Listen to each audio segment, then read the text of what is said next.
Hello, welcome to my video. Today we're going to talk about how I got to this as my lineup.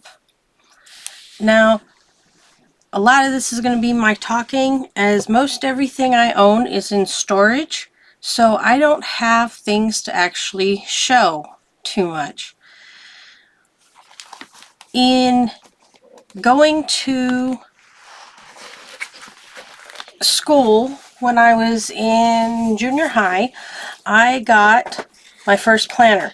It was a Filofax planner, and it was about this big. I would say just smaller than an A5, maybe compact size. It was really good for helping me learn how to keep track of my school stuff. And so the next year I said, "Hey Mom, can I get another planner?" This time she gave me a Franklin Covey planner.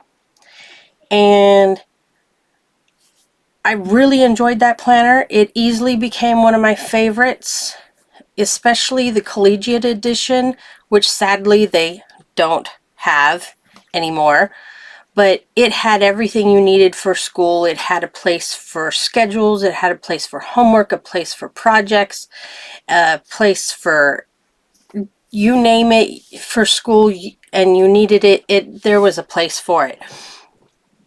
I'm really sad that they don't sell that one anymore, but I do still use a Franklin Covey in my lineup. But that's for a little later. Right now, we're talking about when I was in school. I leave school. They no longer had the collegiate planner, so I started using a bullet journal. And I enjoyed it, but the act of having to draw the decorations every single time became a chore. And I don't know about you, but I don't like to have my planners be a chore. So I ended up falling away from that, except for my reading journal, which stayed as a sort of bullet journal, sort of just regular journal. And I started trying ringed planners. I tried some disc planners. I tried quite a few different planners out there, and I kept coming back to Franklin Covey, which I found a layout in the Franklin Covey that works for most things that I need. And then a few years back, a scrapbooking company that I was subscribed to for monthly scrapbook supplies turned their entire system from scrapbooking to planning.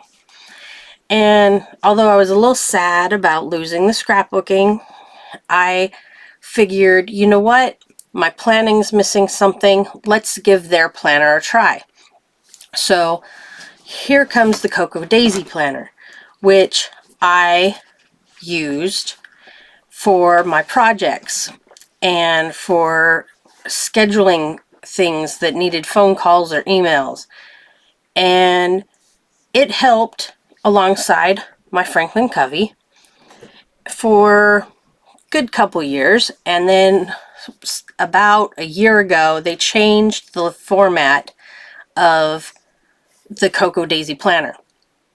And that caused my system to no longer work as efficiently as it was working. So the past year I've been thinking, okay, what do I do? I could go back to bullet journaling, but I didn't want it to be a chore. Yet I still needed it to be decorative, because I'm the type of person that if it's not decorative, I'm not going to use it. I'll get bored with it way too fast. And I was on Instagram one day, and I can't for the life of me remember who it was I saw, as it was months ago, but I saw somebody using washi tape for the decoration in their bullet journal. And I thought, oh my gosh, I can do that. I have a lot of washi tape. I love washi tape. So in the last couple months, I've been trying to sort out my lineup for 2025. And I've got quite a few planners that are going to end up being my lineup. I've got a planner that's strictly pen swatches because I have a lot of pens, which that one I'm not going to show. It's messy. I don't mind it being messy for me, but I don't know how well it would translate on the camera for you guys to see. But the next planner that I have is my reading journal. This is a letter-sized journal from Archer&Olive. I recently found this within the last month, this company, and I am really enjoying it. It has the perfect type pages for what I like to do, and I thought this one in particular looked like an old-fashioned book, so it would work great for my book journal, which I had run out of space in my book journal about 3 months ago and decided, okay, I need to find something else. Along came this journal, and I did show some of this in a recent video, but it's set up for October.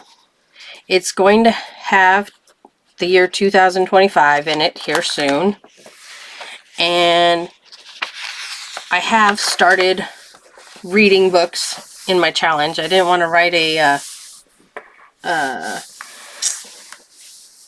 description in case any of you didn't want spoilers, but I'm going to have more than enough pages to fit the year 2025 in here. So as part of my lineup, I've got the pen swatch book and my book journal. Then I've also got my yearly journal.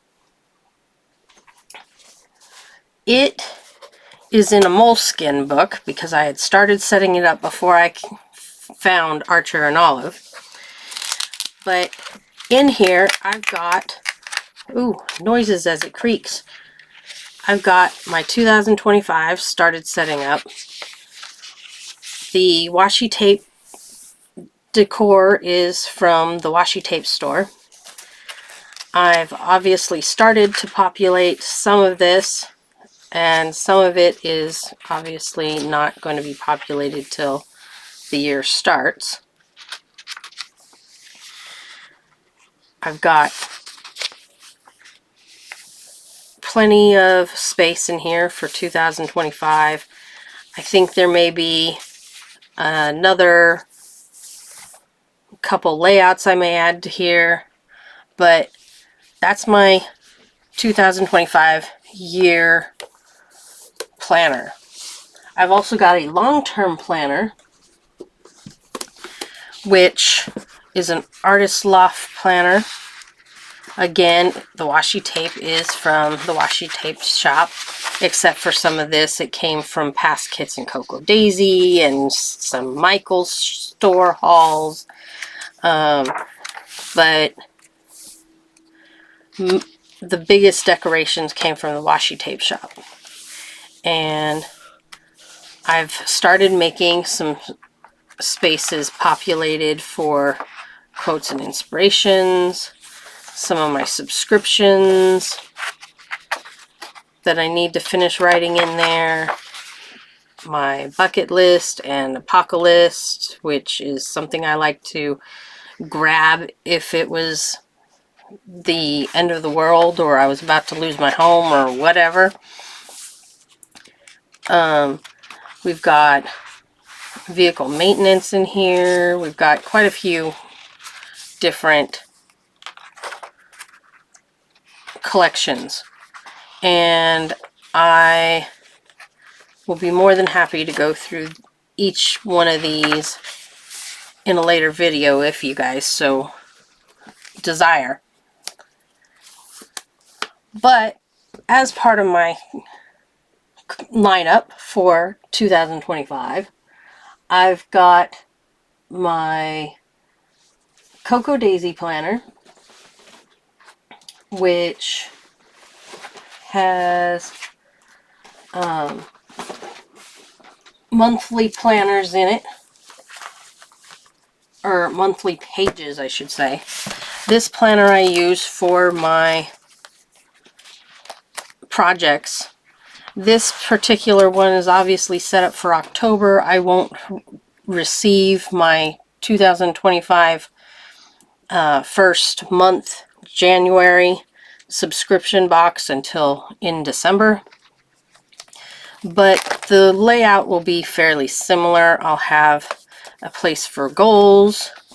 I'll have a place for my daily schedule, a place for noting appointments / concerts / activities. I've got places for keeping track of steps and sleep and weekly goals and daily pages that are all the same. They have places for me to doodle, places for me to keep weather. We've got the task lists, including contacts for phone and email. And then in the back, we've got a dream board and a challenge section for all the challenges I like to do, along with quotes having to do with my yearly word. And then I've got trackers in here that I've started populating. And each of these will be in the year 2025 as well. Might be slightly different due to the needs at the time, but for the most part, that will be my Cocoa Daisy planner setup. Then I've got my Franklin Covey planner, which is in here. I have a place for pens and pencils, lots of notes, notepads. I've got my whole family's schedule in here. I've got daily spots for noting what activities I was doing at what time to help me figure out where my time in the day is going. I've got obviously tasks, my most important habits that I'm trying to fulfill, and a spot for my meals. And then in the back here, I've just got more spots for future planning, goal planning, budget planning, and the like. Then on top of this planner, my last planner in my stack is also another daily journal, but this is a bullet journal that obviously again is right now set up as October. This one will most likely have the beginning of my 2025 in it because I don't use too many pages in a month right now. It may or may not change come 2025. We'll see, because this is my first time trying it with just the washi tape for decoration and the setup that I've decided to try for this month. I've got a place again for noting when I'm going to do videos, noting work schedules, etc., because I need to have that in every planner just about so that I know when I have something going on so that I'm not forgetting anything. I've got my word of the year. I've got some monthly goals. my review pages that I will be filling in as the month goes on. I've got gratitude pages, enough for 6 for each day. I've got this weekly tasks and daily tasks, and as you can see, I've started another week, which is why I said I'm not going to be using more than maybe 3 more pages for the month of October, which is going to leave more than enough pages for me to start 2025 in. Again, this decorations from the washi tape shop and Journal Say is some of these stickers, and I will link all of those in the description below. I have basically, what, 2, 4, 6, 7 planners in my lineup for 2025, and I'm excited. I think it's going to work out well for me. I think this new integration of bullet journal is going to help me in getting the things done that I wasn't getting tracked in my current setup without it. And I'm looking forward to the new year. So I hope this gives you some ideas as to what you could do. If there's any planners that you want me to go through a little more fully, please let me know. I will definitely make it a priority to do so. And other than that, I will see you all next time. Have a good day. Bye.